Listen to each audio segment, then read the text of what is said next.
মাথা পালিয়ে গিয়েছে, কিছু কিছু ছোট ছোট মাথাও পালিয়ে গিয়েছে, কিন্তু লেজ শরীরের অনেকাংশ অবশিষ্ট রয়ে গিয়েছে।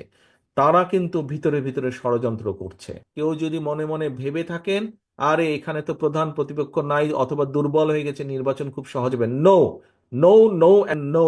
আমাদের মূল লোনের নেতৃত্বে এবং পরবর্তীতে দেশনেত্রী খালেদা জিয়ার নেতৃত্বে আমরা যতবার দেশ পরিচালনার সুযোগ পেয়েছি বাংলাদেশের জনগণের সমর্থনকে নিয়ে, আমরা প্রতিবার চেষ্টা করেছি এই দেশের মানুষের ভাগ্যের পরিবর্তন ঘটাতে, দেশটাকে আগিয়ে নিয়ে যেতে, আমরা এগিয়ে নিয়ে যেতে আমরা চেষ্টা করেছি মানুষের যাতে কিছুটা বেটার থাকে, মানুষ কিছুটা ভালো থাকে। আমরা নির্বাচন চাইবো, নির্বাচন চাওয়াটা কোনো অন্যায়ের বিষয় না, এটাই স্বাভাবিক।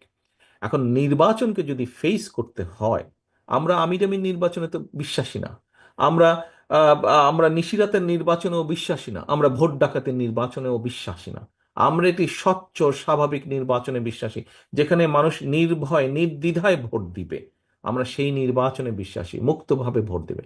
এখন সহকর্মীবৃন্দ, মানুষ যখন নির্বাচনে ভোট দিবে নির্দ্বিধায় নির্ভয় ভোট দিবে, নির্ভয় ভোট দিবে। আমাদের একজন সহকর্মী এখানে সংবাদপত্রের স্বাধীনতা নিয়ে কথা বলেছেন।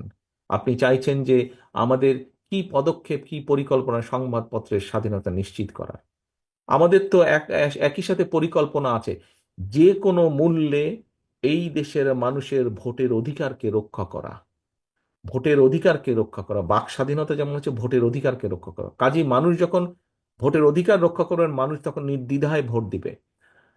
যেহেতু আমরা বিশ্বাস করি না নিশিরাতের নির্বাচনে, আমরা বিশ্বাস করি না আমিরামির নির্বাচনে, কাজেই মানুষকে মুক্তভাবে ভোট দিতে হবে। এবং মুক্তভাবে যখন ভোট দিবে মানুষ, তখন কিন্তু মানুষ অনেক কিছু বিবেচনা করবে, চিন্তা ভাবনা করবে, তারপরে সে ভোট দিবে।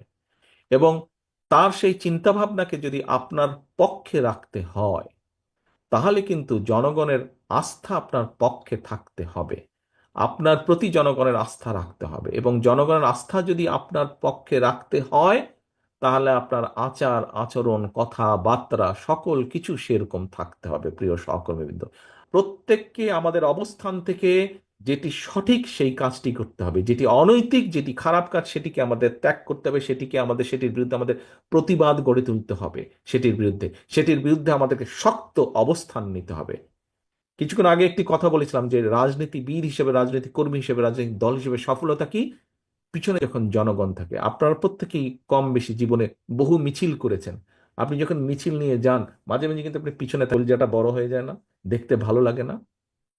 তাহলে এখন ভাইয়েরা সহকর্মীবৃন্দ, কেন আপনি মিছিলটি ছোট করতে চাইবেন? প্রতিপক্ষের মিছিল, প্রতিপক্ষ বলতে দলের ভিতরে বোঝাচ্ছি না, প্রতিপক্ষ বলতে অন্য রাজনৈতিক দলের সমাবেশ যখন দেখি ছোট, যাদেরকে আমরা মনে মনে ভাবি যে এটা তো আমার দল না, অন্য দলের মিটিং, এটা অন্য দল, আমার প্রতিপক্ষ রাজনৈতিক দল।